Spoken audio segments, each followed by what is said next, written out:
how many 90s kids out there remember 2012? It was a great year. It was the year of Benghazi.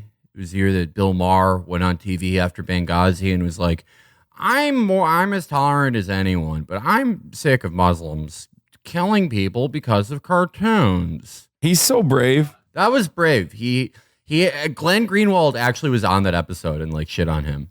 But I remember that. That was so good. That was like Glenn was so fucking based back then. Holy shit. He was zooming, but it was a certain time in America. It was the end of the War on Terror, or the formal War on Terror, the Bush War on Terror. It was the start of the Obama War on Terror. And it was the start of a very complicated liberalization of the image of the CIA.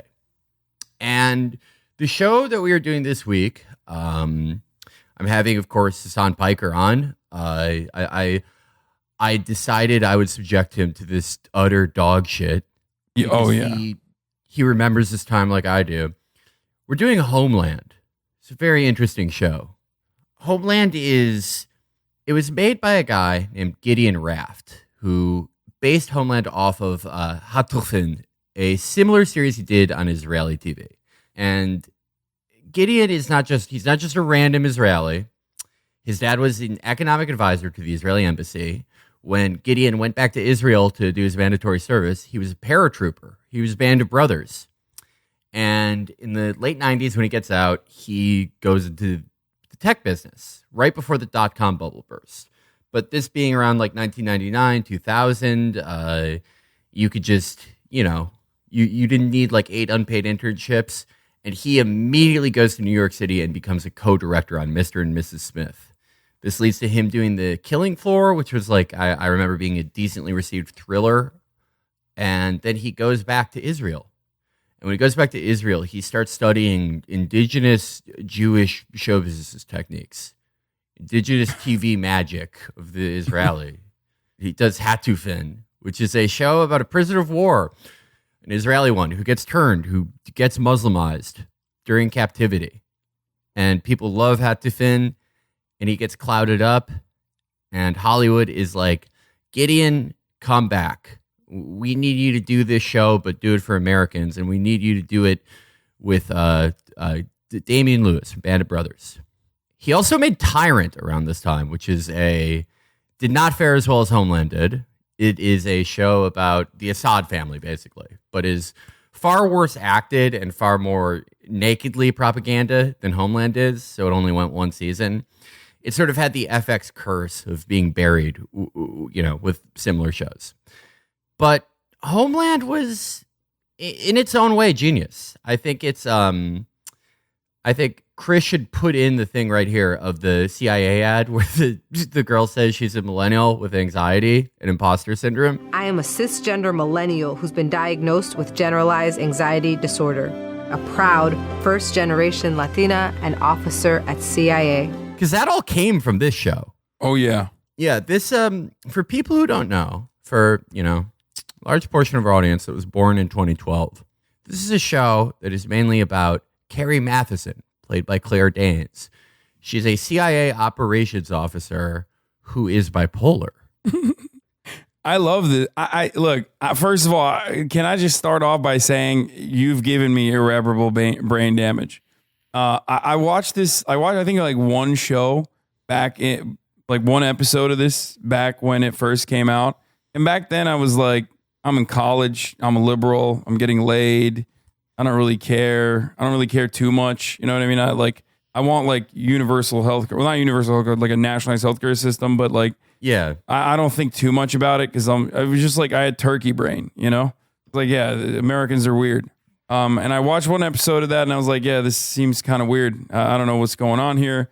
And I didn't even notice like the whole, the big reveal or the Islamophobia of the show at all. Like it totally was lost on me. So like rewatching it now, the first season, I think it broke my brain a little bit. It was very, very interesting. Very interesting stuff on the first season. Yeah. No. So in the episodes we watched, like you watched the episode where they do, Sergeant Nicholas Brody, he's back in America. Everyone's thrilled. And they show some scenes that like they give you a tell like something's up, something's not quite right. And then the big reveal, ominous music, dark scene, Brody in his garage, kneeling on the prayer rug and reciting shit in Arabic. That's like, he turned Muslim over there. He was spitting. He was actually spitting. We've talked about this on my stream earlier, but like he is a method actor. I'm pretty sure he actually said the Shahada and became Muslim just for the duration of the show. Absolutely. I mean, like Damian Lewis he's a goat. He's the Tom Brady of Showtime. Like he's carried so many fucking Showtime shows that like honestly would not survive if not for him. He's a franchise player. You can hang a not that good show around him because he always shows up and does what he needs to do. I mean, I don't think there was any pork on his fork during the entire time he was in this show, which was like 2 seasons. Yeah, great. I mean, look, he's not like, he's like a Woody Harrelson type. I almost feel like where he's like, it's not his good, handsome looks that's keeping him afloat. You know what I mean? It's his acting chops. No, yeah, it's for those who don't know what Damian Lewis looks like, he's like 6'7" and the most ginger man on the planet. Yeah, and it like somehow he's able to play like a special forces soldier who works for Al Qaeda and like a cool like street billionaire in Billions, and you never look at him and go, this, like he's kind of too red to do all these things. No, you believe him. I was wrong. He's 6'1", and also he's not. First of all, he's Welsh, so automatically that's interesting there. But he's so ginger. Like the way I described it to my brother was, he's so ginger that he's like his eyelashes are like white, like they're a different color. That's how ginger he is kissed by fire. The Welsh dragon spit all over him. Yeah. But like, if you were out there, if you're one of the many Israeli Americans that listen to this or watch this on stream and you're like, how do I make a show? Just put Damian Lewis in it. It'll go for like at least 5 seasons. Oh yeah. But he's Nicholas Brody. He's been in Afghanistan for years. He's been a captive. Everyone's thrilled he's back. But then Carrie Matheson, who, she faces men taking credit for her work at her job of just incinerating the poorest people in the world. Just like doing reality winner stuff, getting 500 bodies a month. Men are taking credit for her. People think less of her. And she's struggling. She needs medication. It's not easy to face mental illness. And she's like, there's something up with this guy. She has kind of a older mentor figure in the agency, who is Saul Berenson. He's played by Mandy Patinkin, another franchise player. Oh yeah. This is like, man, you look at the cast of this show, they kept this fucking turd afloat. They really sold this. Like everyone from Carrie to Abu Nazir is like, man, I don't think just some Tom, Dick, and Harry could have done this. But she starts looking into Brody, and Saul is like, what the fuck are you doing? This is like a war hero where you're already on thin ice because everyone thinks you're crazy and you're a woman. And then this is what I like about this show is that was very early in like CIA approved productions, learning out how to cynically use InPol, because they like Carrie's response to this is to immediately try to fuck Saul, and he's like, "You're gross, like go away." Yeah, that was a really cool moment because it comes completely out of nowhere. Like this is a relationship that they've supposedly cultivated, like a dynamic where Saul is the boss and and she is like his most trusted person, and then she just tries to fuck him. Like that was. They really dropped the ball on that, I think. Like they kind of came out of nowhere. Yeah, and it's in like the second episode. It's like in the second episode, like these people who presumably known each other for like 12 years, they've like done like things they would never admit to anyone. They've done like horrible, insane things that they like obviously self-rationalize and are like, if we didn't do that, that's American lives, blah, blah, blah. And without even thinking, they're not even like, we're going to fire you. He's just like, people will be mad at you. Like, you're going to get in trouble. She's like, what if I suck your cock? Like a 36-year-old woman doing that. I mean, it was very cool that, it's obviously, listen, if this was written by women, Sweaty, if there were more women in the writer's room, that would not have passed that would not have made the final cut. Okay. So this is yet another example for diversity. It is a very interesting choice. It is like, you see that and you're like, what the fuck is this character supposed to be? Like out of nowhere. There's a ton of stuff like that in there, because like I watched this entire first season. I watched all of season 2 when it was out, when I was a kid. I think it was like one of the last things I torrented, probably. And I remember at the time, like being in college and like not getting laid, but like being like, I don't know. Yeah, I guess. Yeah, I was still like a lib who, wants nationalized healthcare, but I was very anti-war. But I was at that time, I was like, well, yeah, the like politics of this are bad. Like, fuck the war on terror, and like I'm already like soured on Obama. But like this is just such a fun, suspenseful show. You know what I mean? Yeah, and they're like, you have American soldiers that are, reading the Quran. This is like threat level midnight, dude. It doesn't get any worse than that, dude. Terrifying. Like, scarier than the guys like doing the GD pitchforks graffiti in Iraq in 2007. But yeah. I don't know, like going back watching it, I was like, I don't think excited is the right word, but like, relieved that I was going to watch something I'd already seen, and relieved that, for as awful as it's like politics are and as cynical, like in a Zero Dark 30 way it is, that it would at least be like exciting and fun in the way that like Justified is. But going back now, it's like an adult, like, in Pedarowitz's parlance, a fully adult man, the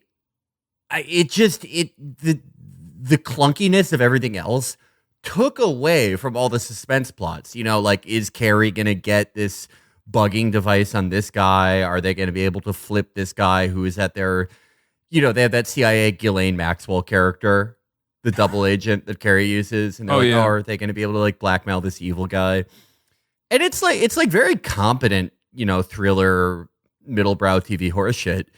But her end was way worse than Ghislaine Maxwell's, by the way. That's not like Ghislaine Maxwell got out good. You're talking about the lady who's like is pimping out like other young 20-year-old women to the prince guy, right? Yeah. They have the like 29-year-old woman who Carrie flipped, who's like runs a high-end escort ring, and I love that. I don't want to like, harp on too many of the tiny details, but like one thing I do love about that is that like she's doing that not because of I don't know, any sort of intricate there's no illegal activity that she was caught doing and that's why she had to do this. She's doing it because like she has a sense of pride and loyalty to the American state. Like she's doing this and spying on the chic guy while also pimping out other women to the chic guy, specifically because maybe I misunderstood it, but specifically because like she loves America. Oh yeah, no, absolutely. They like pretty funny to they're think working. Yeah, they're working really hard on that like, liberal war on terror angle of like, oh, we actually love this country more. Yeah. We're actually like bigger fans of it. So yeah, they Carrie like gets this poor woman killed. We find out Brody is Muslim. Brody starts gearing up to run for Congress. And this is when things kick into high gear because the thinking is like, well, if Brody, the war hero, if he becomes like the rep from Nova, if he gets the Eric Cantor seat, he's just going to be able to like suicide bomb the president. And that's when, Carrie's like, oh my God, I got to stop taking my pills. I guess that's like the opposite. I guess if you have exactly Carrie's intersections of mental illness, not taking your pills is the same thing as taking Adderall. You're just in a constant state of producing your own Vyvanse. Yeah.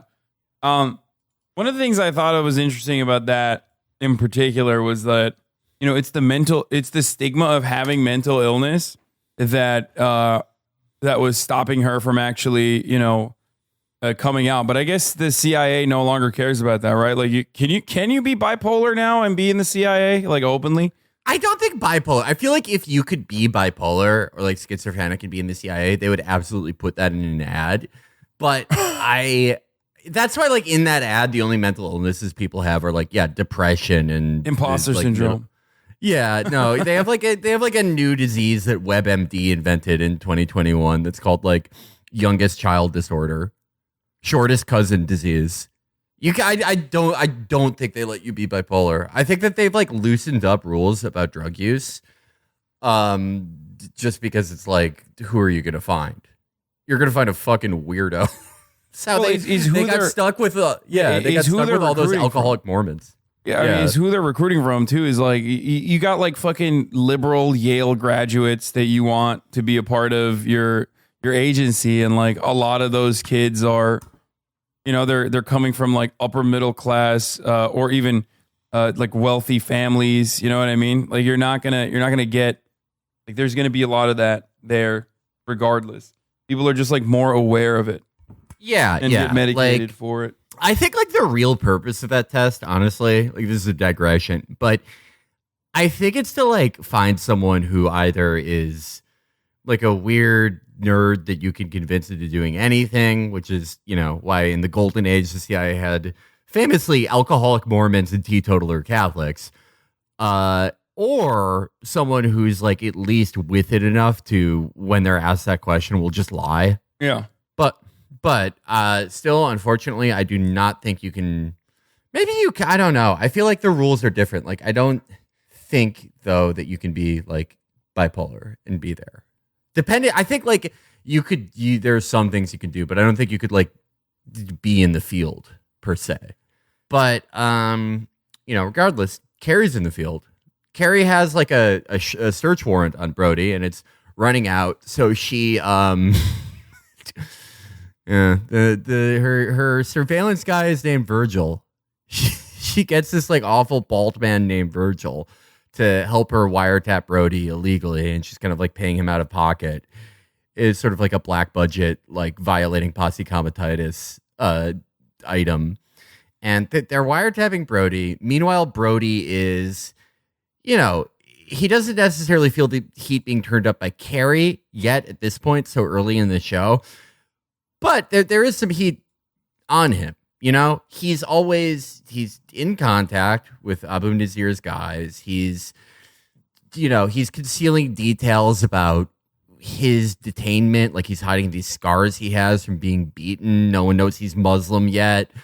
And he's running for office, and he starts snapping a little. Like there's a paparazzi guy that comes to their house to take pictures, and Brody like beats the shit out of him. There's a dinner party, and Brody just gets the fucking pull and ups the pull on a deer and blows its brains out in front of everyone. And his long-suffering wife, Jessica, played by, what's this actor's name again? She's hot. I love her. She's so fucking hot. She's been in tons of shit like this, like middle-brow shit. She's she's beautiful. I love her. She's fired. Marina Baccarin, that's her name. I forgot her name. She's so fucking fire. And, she's got her own problems, because we're finding out that, Brody's been gone for 8 years. She just figured that he's dead because, like, why wouldn't you think that? And she's been getting piped down by Brody's homie, by Mike Faber, who looks like, played by, wow, this is a hell of a name, Diego Klatinoff. Looks like sort of a, like a great value, nice brand, Matt Damon. Yeah, no, he's Matt Damon's ugly brother that no one knows about. That's what it looks like. Yeah, he's been getting clowned from her this entire time, and it's it's a bad situation. Brody's back. Brody's alive. Brody's Muslim, and he's not about to do the devil's threesome. Not now. Not after being in Afghanistan and converting to Deobandi Islam. No way. But temperature's up. Carrie starts following Brody around though. She follows him to like a veteran, like AA for veterans, I guess. And she recognizes him from when he was debriefed when he gets back. But then, like Carrie, I guess this is Carrie's like special move. This is her combo. She was in Guilty Gear, one of those games. She's immediately just starts flirting with him, and it works. She completely diffuses it. Well, one thing I wanted to talk about specifically was like how Muslims and like the Islamic world in general is depicted. And I guess like it's very commonplace for 2012 or whenever the show originally aired, where like there was a point in time when it was just like, if you're brown, if you're Muslim, you're like automatically villain. You're automatically the villain. You're like vilified. And like the depiction of like areas, even places like fucking Beirut and places that are not like places that do not look like bombed out, like carved out rubble, backwards parts of the Middle East that have been completely eviscerated by Western imperialism, were made to look like exactly that. Like they were made to look a certain type of way. It's just like every part of it from, the creepy music that plays every time like Brody is praying, like every part of that, all the way to the collective identity of like every Muslim is the same and how they coordinate with one another was really interesting to see. It was like I felt nostalgic almost, where I felt as though, I don't think they do that anymore as much. Maybe I'm wrong, but like that kind of stereotyping, it doesn't happen as much anymore. It reminded me of something I watched recently, and I think we watched it together. The WWE guys Muhammad Hasan. Muhammad Hasan, who would like come on and give like a very like well thought out critique of the Iraq War, and then they would just beat the shit out of him. Yeah, and he was like, and Muhammad Hasan, of course, was Mark Julian Capani, who is a American school principal, now retired professional wrestler, who is Italian. Like he was not Muslim. He was not of that background at all. He's just like some Syracuse guy. He's a guy from Syracuse who's of Italian descent, and his manager was Persian, and Muhammad Hasan was supposed to be like this guy who is a terrorist or a sympathizer of terrorists, even though like he was right. He was supposed to be Jordanian Palestinian, but he didn't know how to speak Arabic, obviously. And his manager was Persian, and he would speak Farsi like on stage. And I always found that to be so strange, because it's like these guys, I mean, they don't even like each other half the fucking time. You know what I mean? Like they're not communicating in each other's language. They're not. And I feel like you see that in the show too, where there are allegiances. Yeah. Oh my God. Yeah.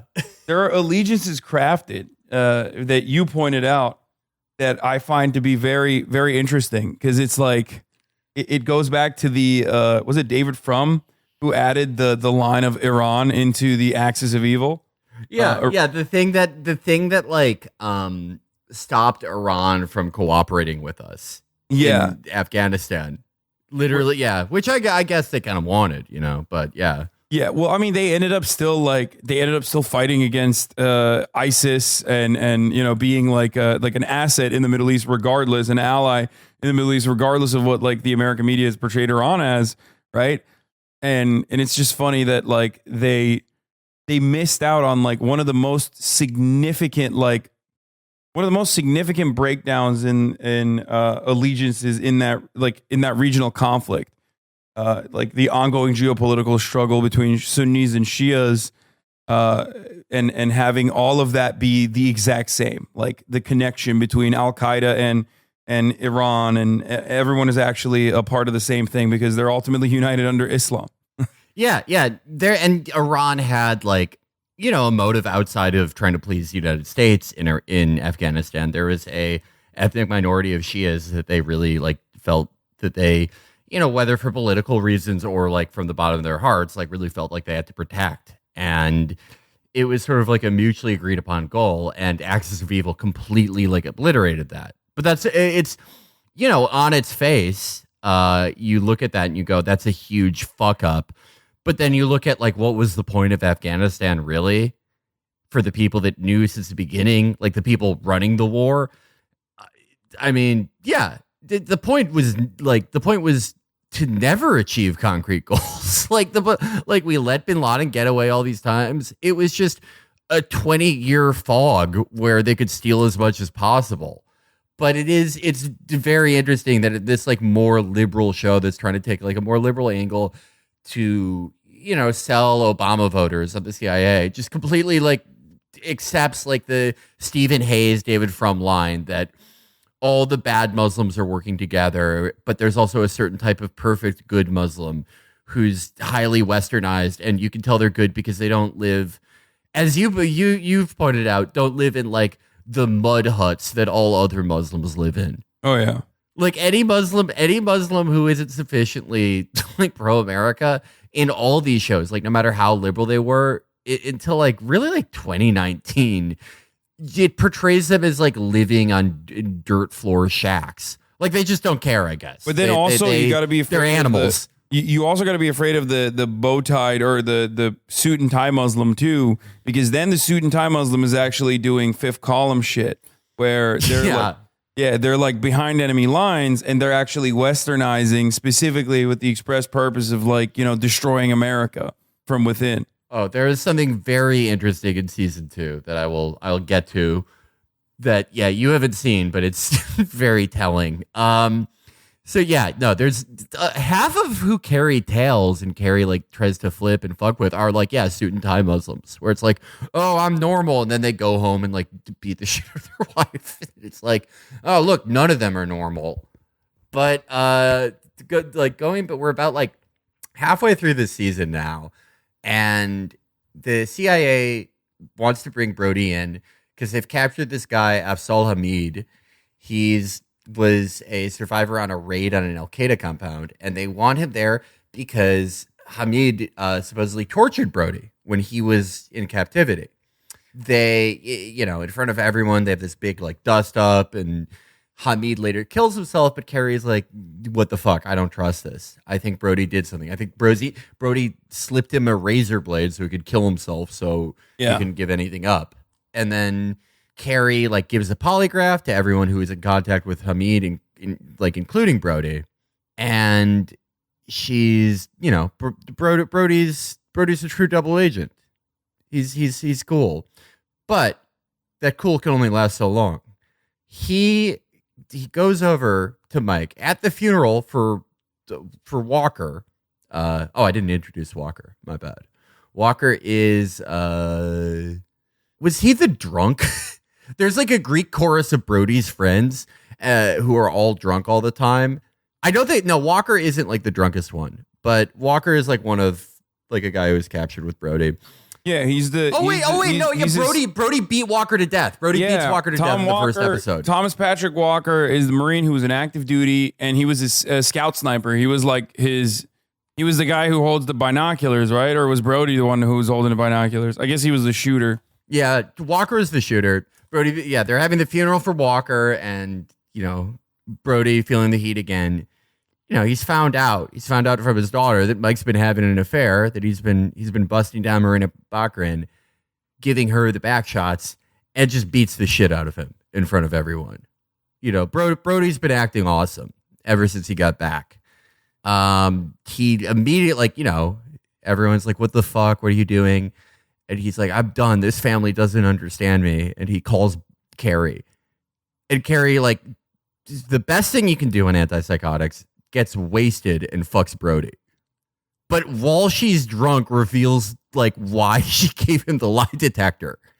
This is like Carrie's character. When I first saw this, I was like, oh, this is like an interesting suspenseful show. I'm like really gripped. And now when I watch it, I'm like, Carrie's character is like counterterrorism D from Always Sunny.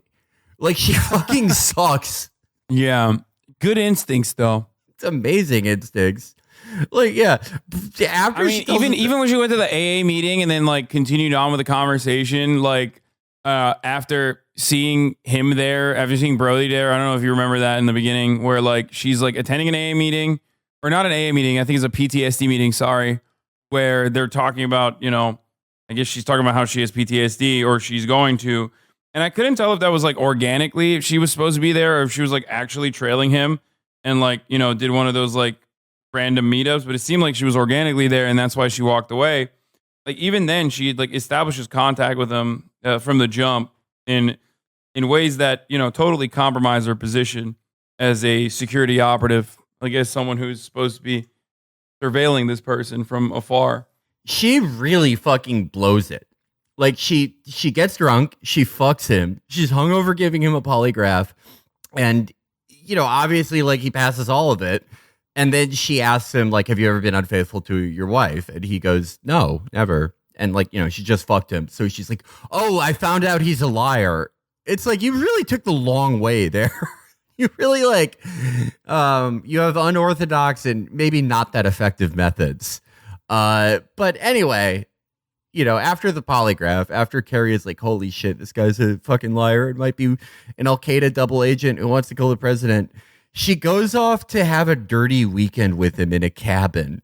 She's like, you know, I really fucked up, you know, flirting with and then banging the subject of my investigation. This guy who I think could be potentially the most dangerous terrorist on U.S. soil. A guy who I illegally surveilled, like, and trailed numerous times. Yeah, you know, yeah. That guy. Yeah, yeah. They have a fucking... They have a dirty weekend. They fuck. But, like, this is so Sweet D.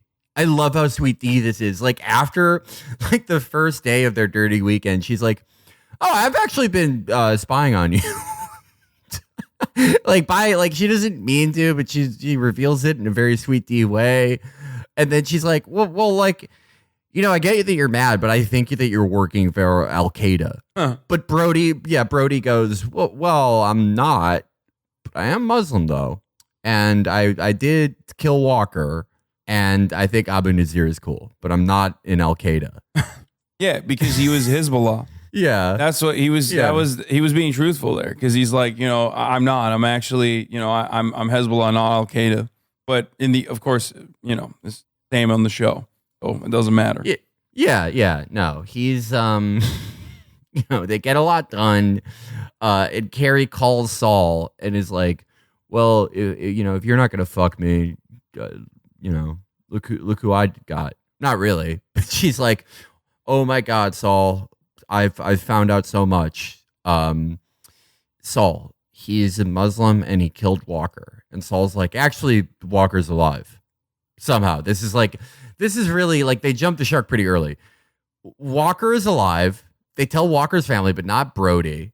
Walker is in DC. In the start of the next episode, they show him like hooking up. You know, he gets a little drop from a suit and tie Muslim. Oh yeah. Yeah. You know, they don't fully establish what's going on here, but the FBI like tracks Walker down.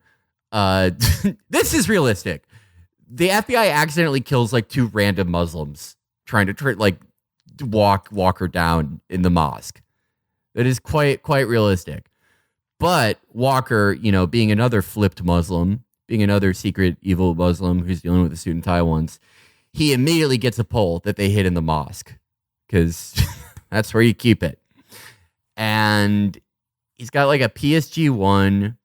Carrie's like, you won't believe this, Brody, but Walker's alive and he's working for Al-Qaeda.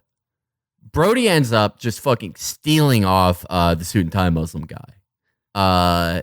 And he's like, I'm done. This is too many lies and too much backstabbing. People are fake as fuck. I'm not working for Al-Qaeda anymore. Fuck you. I was down to be a double agent and like, I don't know what, like suicide bomb the president as a congressperson, even though I feel like there's better ways of doing that.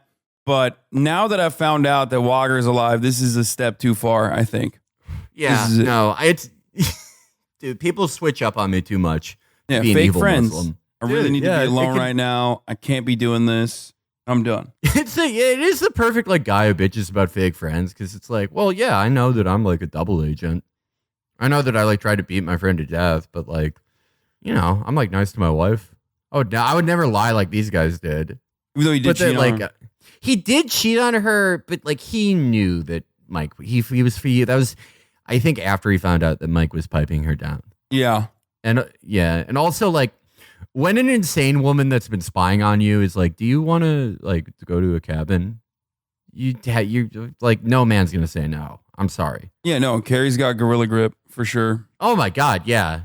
Not even gonna talk about the throat. Yeah, no. It's just, it makes sense. But you know, Abu Nazir may not physically have a gorilla grip, but he has a mental gorilla grip.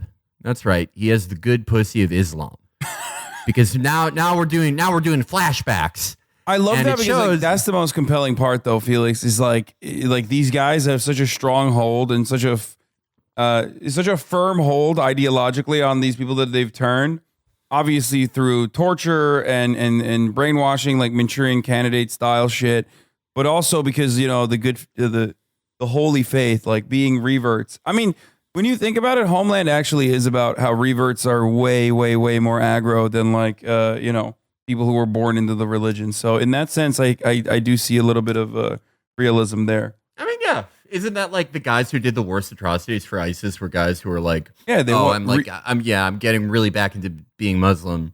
Yeah, reverts are like they're like it's the same with every religion. Okay. Mike Pence used to be like a radio talk show guy, or still kind of is, but you know, or had it for a long time, born again Christian. People who find religion in their adulthood often do have like you know, the most they're the most ride or die per se. So that's what the show's actually trying to show here. Yeah, I mean it is an interesting, like, I don't think maybe this is a propaganda angle, but they are like, there is an implied thing of like, if a charismatic enough Muslim talks to you, you will like, you're fully hypnotized by Islam. Yeah. It can happen to anyone. Yeah. Even someone who's, you know, a Marine sniper. Yeah.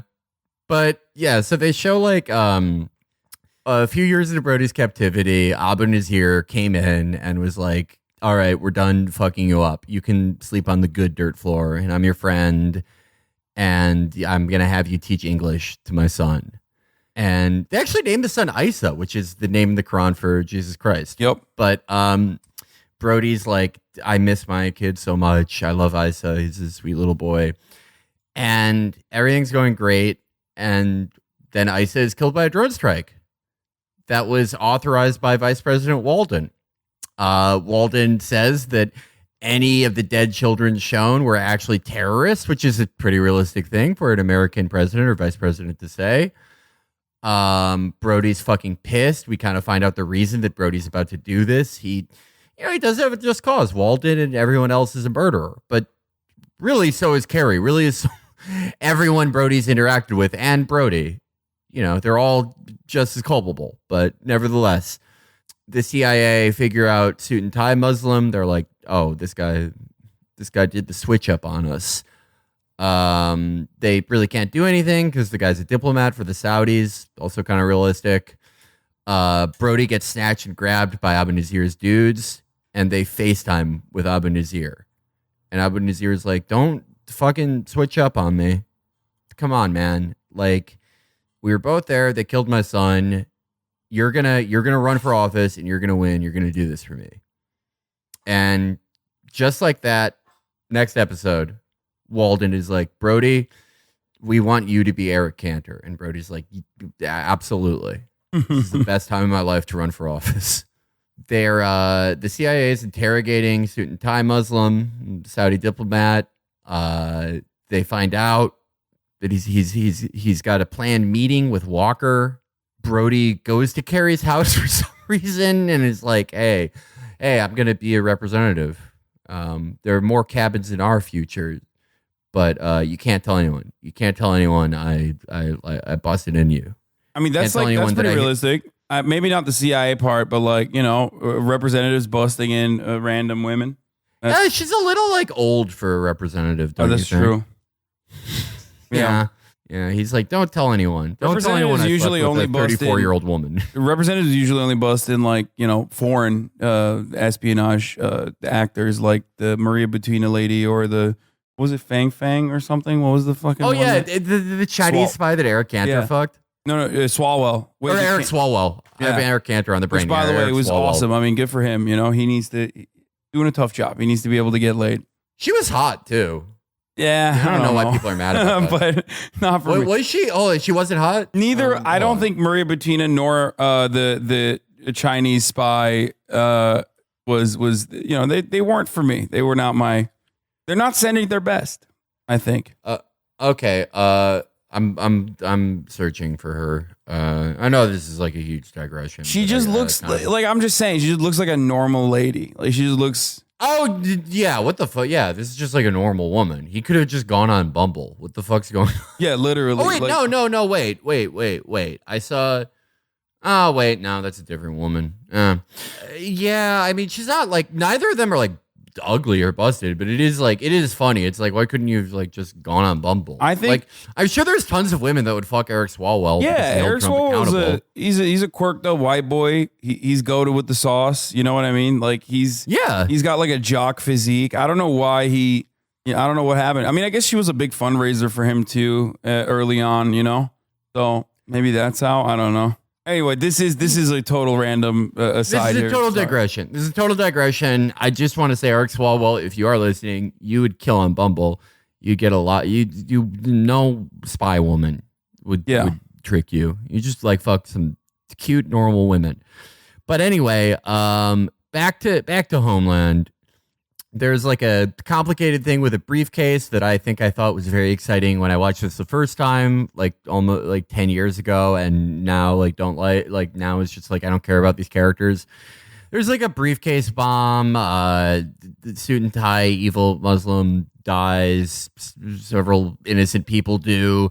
Carrie gets a concussion. Saul comes to her in the hospital. Everyone's dream, right? Everyone's dream that, someone that rebuffed you sexually, they visit you in the hospital and they're like, hey, all your crazy ideas, you were right about them. What a dream come true. Carrie is she's really killing it. Unfortunately, the suitcase bomb, it knocks something loose because Carrie's fucked up. She's manic as hell.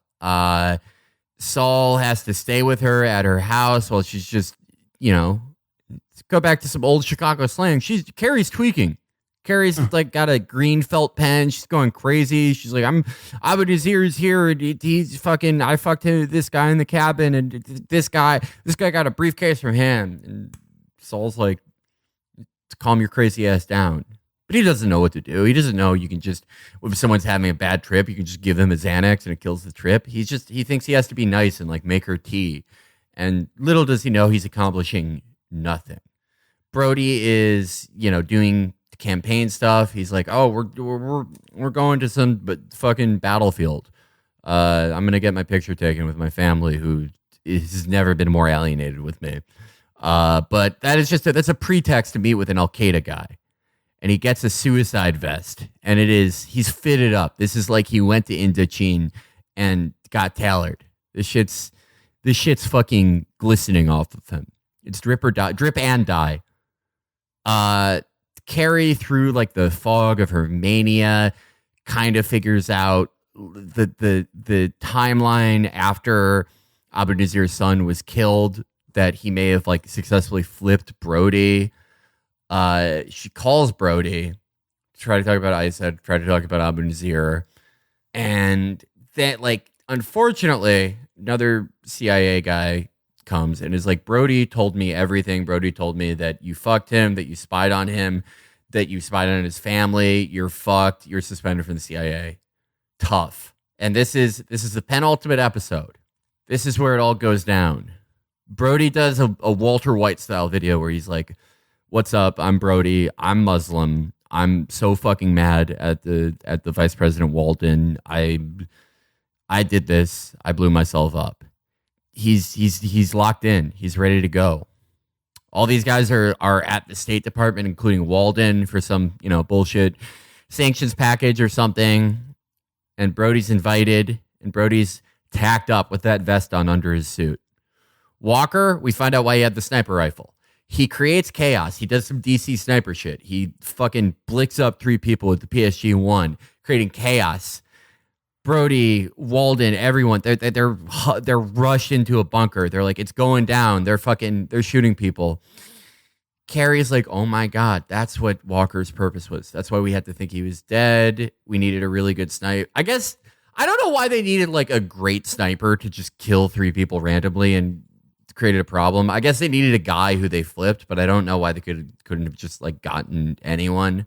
But that's neither here nor there. I guess it's just they needed a B plot. So all these people are in a room with Brody, who's wearing the suicide vest.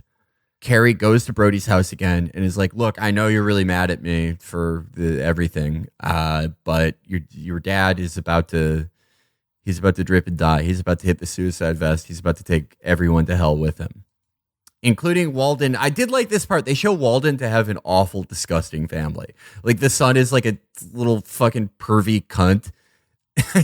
I did like that. Very, very, very realistic. But they're all about to die, it seems. Brody's about to fucking just go crazy. And his daughter calls him and is like, Dad, like, please come home. Like, you know, we miss you. Everyone's safe. He doesn't do it. He doesn't fucking blow himself up. Everyone makes it out.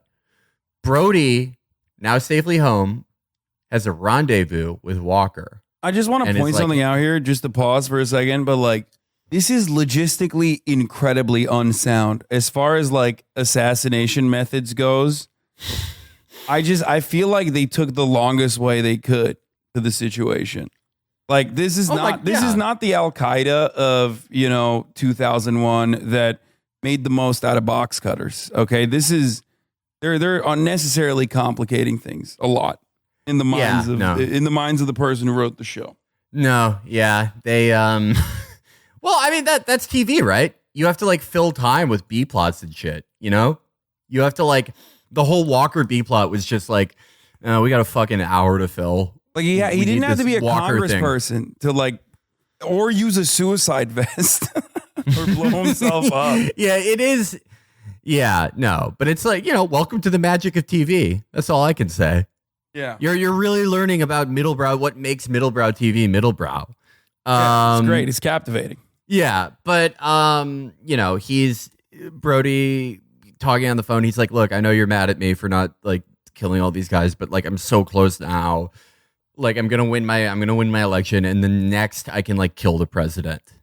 And Nazir's like, "Oh, all right, Brody, you're my boy. Kill Walker," and he really does kill Walker this time. Carrie, meanwhile, what happens to people with imposter syndrome in the CIA? They give her electroshock therapy. And right before she's about to be electroshocked, she remembers Brody calling out Ice's name when he's in a post-pussy coma when they're at the cabin. And it's like, is she going to remember that? Anyway, spoiler alert, next season is all about Iran, and it's like Iran is working for Al-Qaeda, and Abu Nazir like comes to America. They like bring him to America in a fucking Amazon box. It's like, oh no, he's in America. Oh, he's going to be able to do more terror in America. Yeah, it's so much easier to do it when the mastermind is on site. Yeah, I mean, it's like, it's like a podcast live show versus, whatever. But, at the end of that season, the CIA headquarters get blown up, and they blame Brody. And Brody ends up in. I wanted to remember the thing you said about how Muslims are portrayed because in the start of season 3, Brody is homeless in Caracas, Venezuela, and finds refuge with like good Muslims, and is like, "Yo, what's up? Yo, I'm Brody." Wait. I didn't watch this season, but I do know that like there is a tie back to Venezuela as well, right? Like it is a pure axis of evil. Like it's just literally like, isn't it also like Venezuela is also a part of this anti-American collaborators that are harboring resentment against America and like want to blow it up Muslim style. I think it's season 4, but I didn't watch season 4 because season 3 is so ridiculous. I just want to go through what happens in season 3. So yeah, he's like, everyone thinks he did the CIA thing, and he's like, finds these Muslims' house in Caracas, and it's like, what's up? I'm Brody. I'm the Muslim everyone's afraid of. Will you like harbor me? And they're like, yeah, sure. And then it's like he's there for a long enough time, and they're like, we just called the police. Like, you're a disgrace to all Muslims. Like, we're against terrorism. We would never blow up the CIA. And then I think the CIA just comes in and blows their brains out. And Brody, who's like addicted, I think they show Brody as like being addicted to heroin. And then the CIA is like, okay, we're really mad at you, but you can make this right by detoxing from heroin in 3 weeks and becoming special forces shape again and going to Iran to kill like a Soleimani figure. And Brody goes there. The fucking CIA fire team like all die. Again, much simpler assassination methods as we saw with Soleimani. Like, but literally, yeah, incredibly complicated for no reason. Yeah, this is. I mean, Brody's captured. Brody's like, I've been on your side the whole time. I've been on the side of Al Qaeda and Iran, who are together always. And the Iranians like, we love Brody. Brody's a hero. And Brody like is like, well, I got to make this right, and beats the Soleimani guy to death in his office with like a paperweight. And they like publicly hang Brody, but then the guy who replaces Soleimani in Quds Force is this guy that in the previous season Carrie and Saul got blackmail on, like an Iranian intelligence agent who like killed his wife. Yeah. And then like 6 months later, like the end of the season, Saul is like, Carrie, they're saying that Iranian U.S. relations are better than they've ever been. We really swagged it. Yeah. This show fucking sucks. This show's so fucking bad. The show is basically perfect for liberals who want to feel the same kind of like anger and righteous indignation towards Muslims that reactionary people feel. It hits all the high notes. Americans are the good guys, but they're complicated and they do bad stuff, but they do bad stuff ultimately for a justifiable good goal. So you got identity politics. You have like a woman who's being disrespected for being a woman and also being neurodivergent. She's right from the jump. She fucks up, but that's okay. We're all complicated people. The Muslim villains are all collaborating, and they're all under the umbrella of Islam, regardless of like their own complex geopolitical and ongoing battles. Battles that have gone on for hundreds of years. All of that doesn't matter. That actually is completely non-existent, as a matter of fact. And they all collaborate against America, and all of America's foreign adversaries are also in on the fight themselves. This complex web of anti-American terrorists. They're all working together, and yeah. Like literally everyone is stacked up against America. Everyone is trying to make the worst possible thing happen, and kind of the only way we can make it right, the only way we can make ourselves safe, is to be as crooked and to kind of like believe our own lies, to kind of be bipolar in the way that Carrie is, and the way that the Brody kind of ends up being. Like going to Iran and being like, I defected, and then like beating a guy to death with a fucking paperweight. We literally have to be delusional to really get this done, to really make the world safe. Just a fucking a real turd of a show.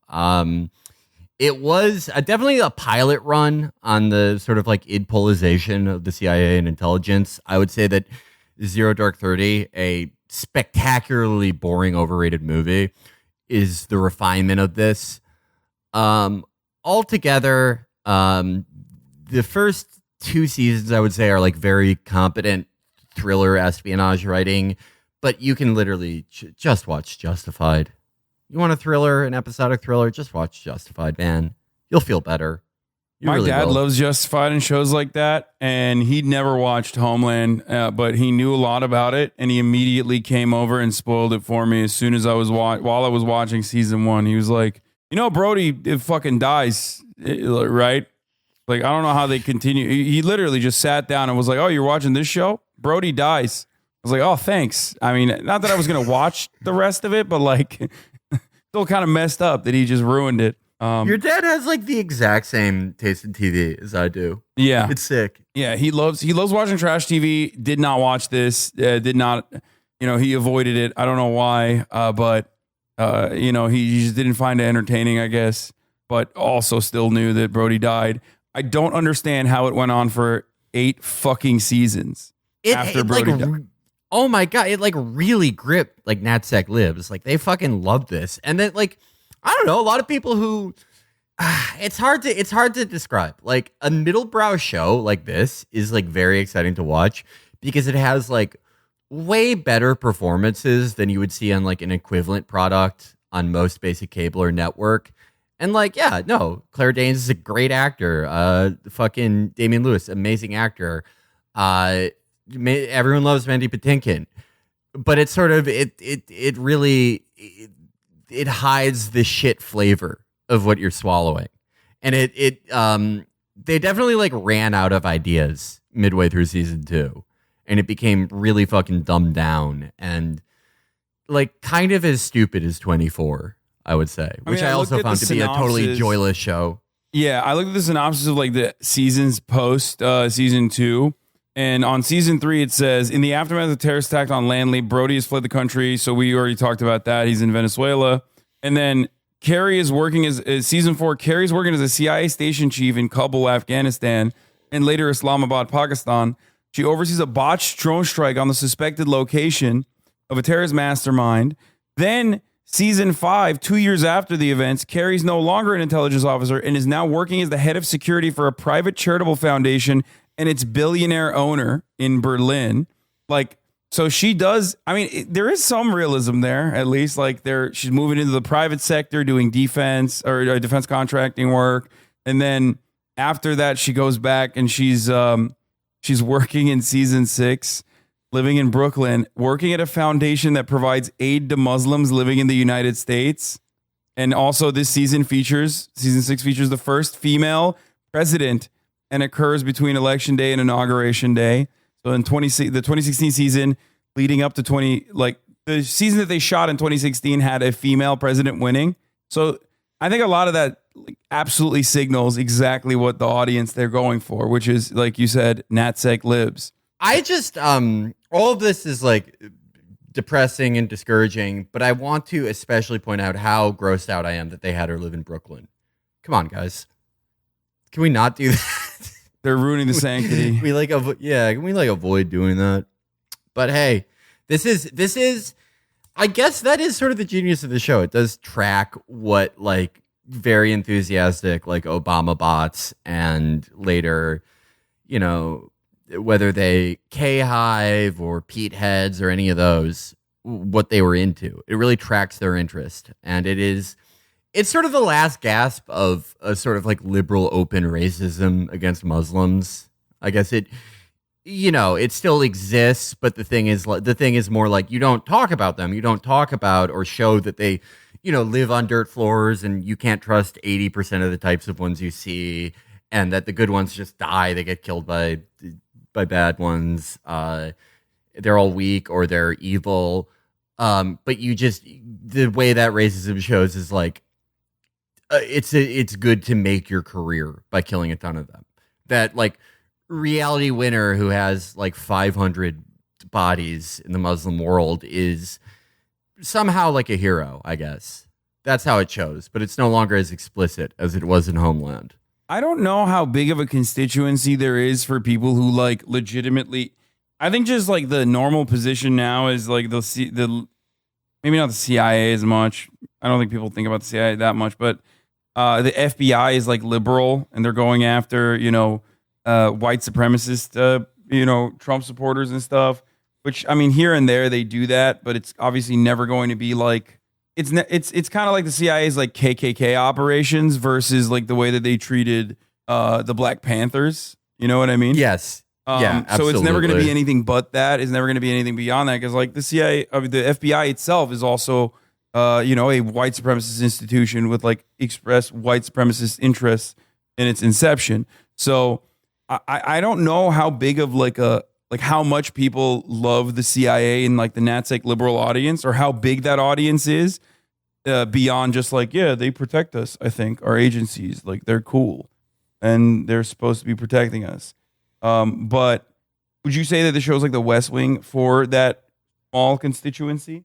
The constituency that all happens to be living in DC and Virginia and are defense contractors themselves? I don't know. I think like for the most part, Americans don't like thinking about the CIA and espionage. Like, I don't think that's really why people watch the show. I think that it had a secondary function for like the few very sick people in this country that would describe themselves as NatSec watchers. But I think it's more that it was just like, yeah, it's exciting middlebrow TV. Like, I know a ton of people who watched it whose like politics are, definitely not where the show's at. They just found it like an exciting, like middlebrow show. I definitely found it that way, at least in the first season when it came out. I think those same people would probably, after the last 10 years, look back and watch this again and probably feel the same thing I did. But I just think, the constituency of NatSec watchers is so small that it could never be profitable to expressly make a show for them, right? Yeah. Like that is it's just not enough people. Yeah. I mean, even then, like, the way to sell the CIA as an institution that cares about like diversity and whatnot, like that audience that you are trying to recruit from, like you don't want that audience to look too deeply into what the CIA is doing. You know what I mean? Because like if they're college educated liberals, like they're gonna, at a certain point, they're gonna have to recognize, unless they're like deeply, deeply racist, or coming from like very white supremacist reactionary backgrounds, like they're not gonna. I don't think that a person who cares about the representation of like people with disabilities in media is then going to be like, yeah, no, it's actually cool that we're I don't know, like assassinating union leaders or trying to drone strike strategic targets in different countries that we have declared foreign adversaries. Or maybe I think it's like everything else. It's just like this thing that you never think about. Like most Americans with foreign policy. It is just like, that's our default. We never want to think about what's going on or what we may be culpable in. But I guess that also means like probably no more Homeland for a while. No more shows like this for like quite a while. Or at least I think so. But hey, it could come roaring back. I hope they make. You never know. Yeah, no, they should make one with like they should make one with the Gretchen Whitmer kidnappers. Yeah, those dangerous operatives. Yeah. God, that was awesome. When you were supposed to like take that really seriously. Yeah. Oh well.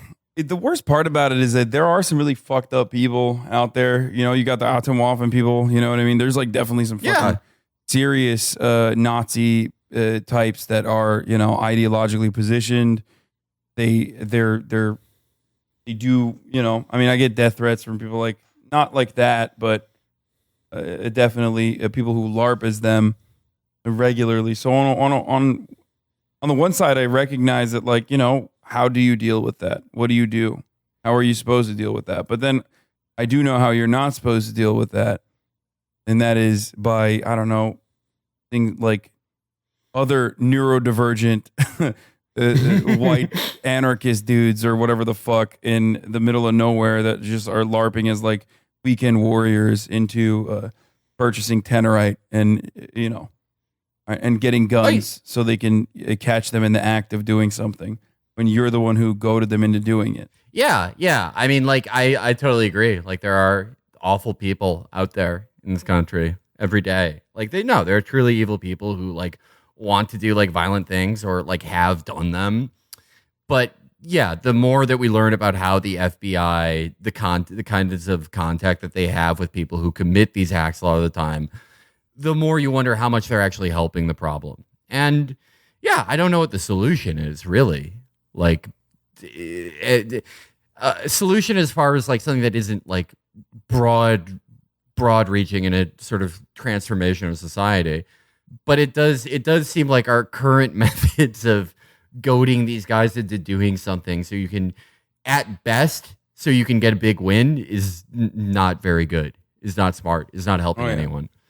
It's helping someone. If you're a Carrie, it's helping. It's helping the FBI.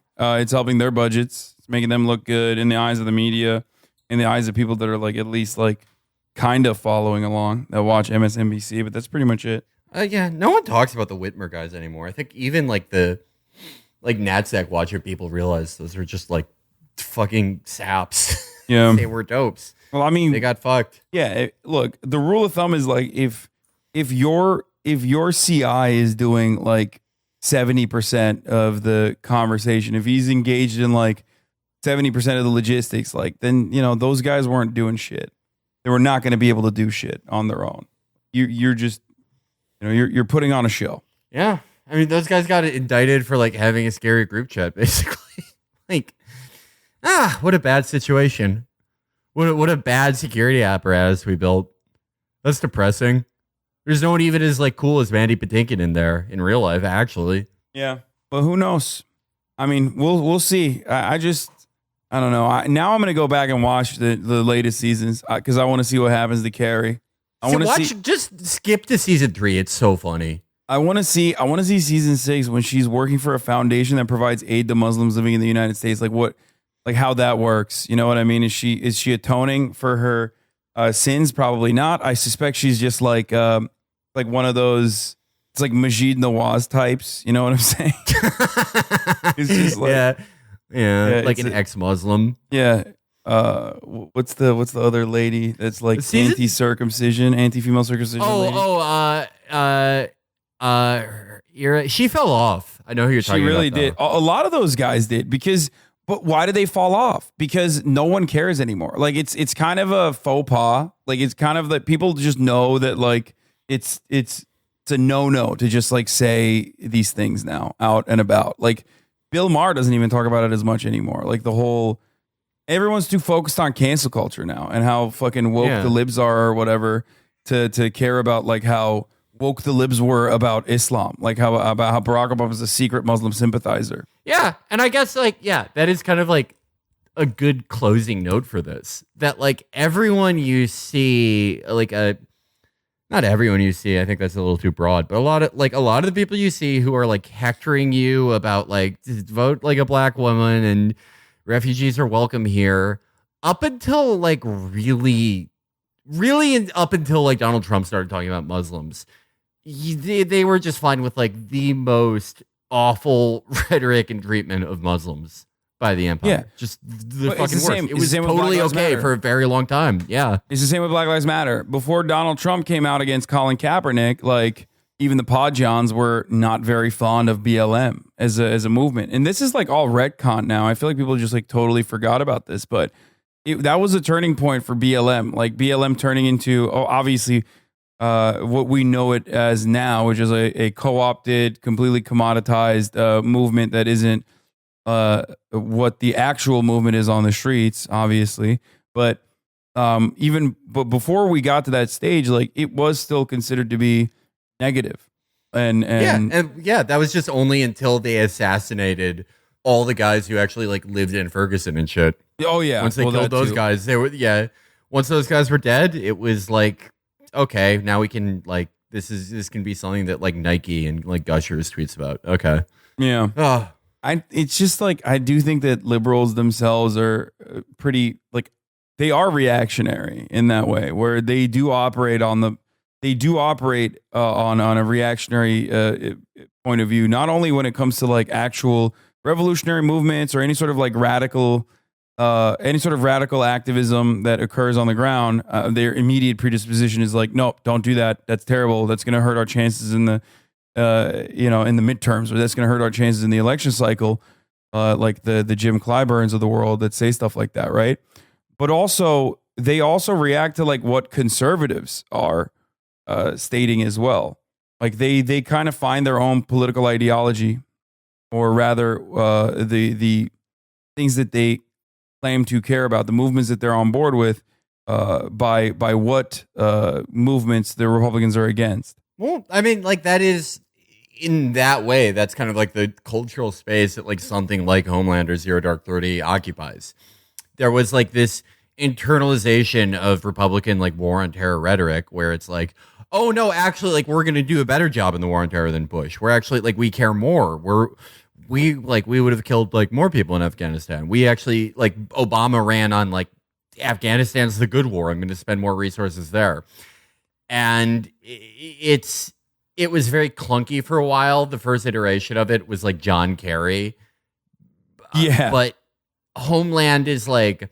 It's the full refinement of that. And now, everyone's done caring about it. No one gives a shit about the war on terror anymore. We're out of Afghanistan. And it's this thing we'll never fucking think about, even though we are left with this fucking bloated security state. And you're supposed to like take your fucking shoes off and get blasted with x-rays every time you fly from like Chicago to Des Moines. And you cannot repair the lives of just the American Muslims who were spied on and entrapped and fucking... You had the FBI try to bully them into spying on their families who weren't even doing fucking anything. You can't undo that. You can't get back the individual liberties that we lost. But it's just this thing that no one wants to think about. And the only way that you would know it would happen is by going to the airport or by going back and watching Homeland. Or looking at police departments too. And see how fucking fat and inflated their budgets are, which was already happening, but I think it definitely pushed it into the next level. Yeah, just go to any place in America. Like look at cops on 9/11. Have you ever watched 9/11 footage? Oh yeah, no, they're not tacked up. Yeah, they're not tacked up. Yeah, they're all normal. They're not like operators. Like they're not normal, but like they don't look like operators. Now all cops are operators all the time, nonstop. Yeah, they started doing steroids during the war on terror more. Yeah, and that's like that's the permanent mark that will stay there forever, as like some of the negative consequences of like one of the millions of different negative consequences of the war on terror and like post 9/11 America. Yeah, and I think Homeland. Like, some of it like will be rolled back, but it will be rolled back after like all the people who were adults during the start of the war on terror are dead. And it won't be a big ceremonious thing. It'll be like, someone with no memory of this or no emotional connection to it either will be like, wait, like what the fuck? Like why are we do we really need to do like the shoes? And then like just one day you won't have to do it. And you won't think about like why we had to do it, why we, built the greatest security apparatus the world had ever seen. Yet all these things slipped through, and we still had to perform these ridiculous, humiliating actions, and so many people got their lives destroyed. But that'll be that, and then we'll like probably at least half of them will become permanent things that we never get rid of, and it'll just be on to the next thing. The next thing will happen, and we'll make a fucking shitty show about that. And then hopefully have all these things that we just accept as another indignity in life. All I'm saying that's life. I want to end it on this note. I think that Gideon Raff, if he wrote Tyrant like a couple years after, it was too ahead of its time.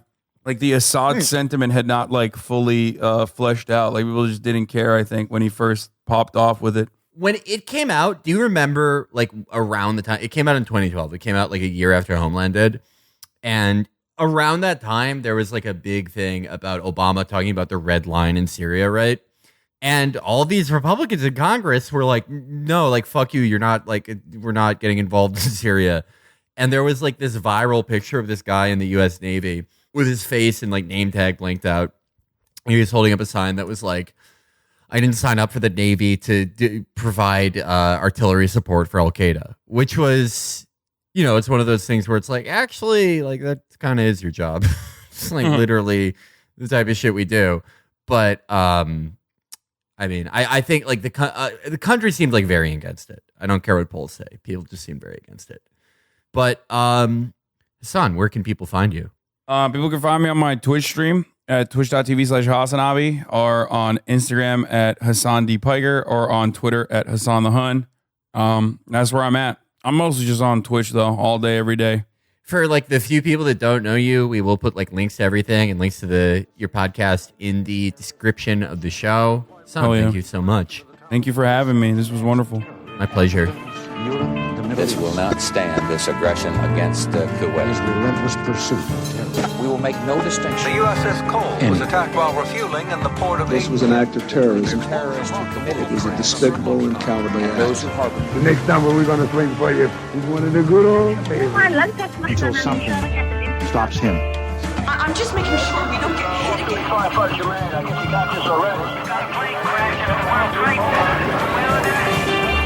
Thousands of people running. We must, and we will, remain vigilant at home and abroad. بسبب التنافس المحلي الذي